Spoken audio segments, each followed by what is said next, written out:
السلام علیکم ورحمۃ اللہ تعالیٰ وبرکاتہ. Welcome to back our YouTube channel named by react with Walid. آج میں آپ تمامی لوگوں کے لیے علامہ ثاقب شامی کا ایک بہت ہی خوبصورت بیان خواجہ غریب نواز رضی اللہ تعالیٰ عنہ کے تعلق سے امید کرتا ہوں آپ لوگوں کو وہ بیان بہت ہی پسند آئے گا. میرے ساتھ مل کر اس بیان کو مکمل طور پر اینڈ تک آپ تمامی لوگ سماعت فرمائیں.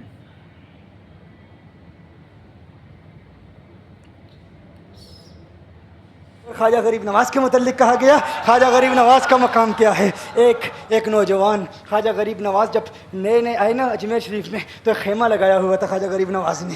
خیمے میں خواجہ غریب نواز عصر سے لے کر مغرب کے وقت تک روتے رہتے تھے. ایک ہی کام کرتے تھے, عصر سے لے کر مغرب تک گریہ وزاری کرتے تھے, روتے تھے. ایک نوجوان اجمیر سے باہر گیا ہوا تھا پڑھنے کے لیے, کچھ عرصے کے بعد واپس آیا اور اس خیمے کے قریب سے گزر ہوا اور گزرا تو رونے کی آواز آئی. فوراً دیکھتا ہے کہ خواجہ غریب نواز رو رہے ہیں, ابھی غیر مسلم ہے, اسلام قبول نہیں کیا. فوراً گھر جاتا ہے, ماں سے پوچھتا ہے, ماں یہ مسلمانوں کا گرو کیوں روتا ہے, مسلمانوں کا بابا کیوں روتا ہے؟ میں ہر روز گزرتا ہوں, عصر سے مغرب کے مابین جو وقت ہے یہ روتا ہے. ماں نے کہا جاؤ اس سے پوچھ لو کیوں روتا ہے. وہ نوجوان خواجہ غریب نواز کے خیمے کے اندر آیا, کہا بابا میں ہر روز یہاں سے گزرتا ہوں, آپ کے رونے کی آواز آتی ہے, بتائیے آپ کیوں روتے ہیں؟ کہا جاننا چاہتے ہو میں کیوں روتا ہوں؟ میں نے ایک مدت اپنے مرشد کے ساتھ گزاری ہے, مرشد کی خدمت میں گزاری ہے, مجھے اپنے پیر کی یاد رلاتی ہے, پیر کی یاد رلاتی ہے. میں عصر سے مغرب کے وقت تک اپنے مرشد کی یاد میں روتا رہتا ہوں. اس نوجوان نے کہا اچھا میں نے تو سنا تھا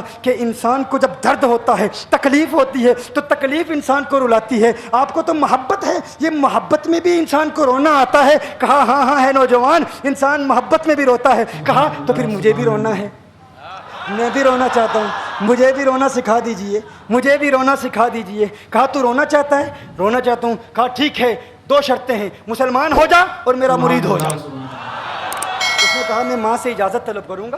ماں کے پاس گیا اجازت لینے کے لیے. ماں نے کہا تو ضدی ہے, جب تو ارادہ کر لیتا ہے, جو ارادہ کرتا ہے تو پورا کرتا ہے, جا جو کرنا چاہتا ہے کر لے. خواجہ غریب نواز کے بارگاہ میں حاضر ہوا, عرض کرتا ہے بابا میں پھر مسلمان ہونا چاہتا ہوں, مجھے مرید کر لیجئے. خواجہ غریب نواز نے مرید کر لیا, خواجہ غریب نواز کا مرید ہو گیا. اب خواجہ غریب نواز نے کہا اب وقت سارا میرے ساتھ گزرے گا, ناشتے کے وقت خواجہ غریب نواز کے ساتھ, سحری کے وقت خواجہ غریب نواز کے ساتھ, سحر کے وقت خواجہ غریب نواز کے ساتھ, پورا دن اسے خواجہ غریب نواز کے قرب کی کچھ ایسی عادت ہو گئی, خواجہ غریب نواز کا دیوانہ ہو گیا, ان کا عاشق ہو گیا. کچھ عرصہ گزرا, خواجہ غریب نواز نے فرمایا اب تیرے لیے 3 دن کی چھٹیاں ہیں, 3 دن کے لیے چھٹیاں ہیں, 3 دن کے لیے چلا جا.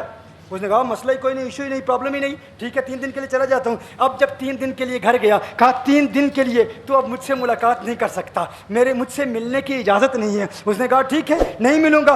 گھر گیا, جب پہلی رات پہلے دن جب گھر گیا, یہ وہ نوجوان تھا جو 3 روٹیاں کھایا کرتا تھا, آج ایک لقمہ بھی نہیں کھا پایا, ایک لقمہ بھی نہیں کھا پایا. اسے کچھ ہو گیا, کہہ رہے مجھے کچھ ویکیوم سا محسوس ہو رہا ہے, کچھ دل میں کمی سی محسوس ہو رہی ہے. یوں وقت گزرتا گیا, رات کا وقت آیا, آنکھ نہ لگی, سو نہ پایا, مکان کی چھت پر چلا گیا. ماں نے دیکھا بیٹا چھت پر کیوں چلا گیا؟ ماں چھت پر جاتی ہے, بیٹے کیا ہوا؟ کہا پتہ نہیں ماں میں تو فوراً سو جاتا تھا, آج نیند بھی نہیں آ رہی, آج کھانا بھی نہیں کھا پاتا. ماں تو چلی جا. ماں چلی جاتی ہے. یوں جب سحری کا وقت ہوتا ہے اس کی آنکھوں سے اشکوں کی برسات جاری ہوتی ہے, اس کی آنکھوں سے اشکوں کی برسات جاری ہوتی ہے. وہ رو رہا ہے, اس پر رکت طاری ہے. ماں آتی ہے, بیٹے کیا ہوا؟ کہا ماں مجھے پیار ہو گیا ہے, ماں مجھے محبت ہو گئی ہے, ماں مجھے عشق ہو گیا ہے. جا غریب نواز کے پاس, کہا مجھے بلا لو. اب یہ جدائی برداشت نہیں ہوتی, اب مرشد کی جدائی برداشت نہیں ہوتی. ماں فوراً خواجہ غریب نواز کی بارگاہ میں حاضر ہوتی ہے.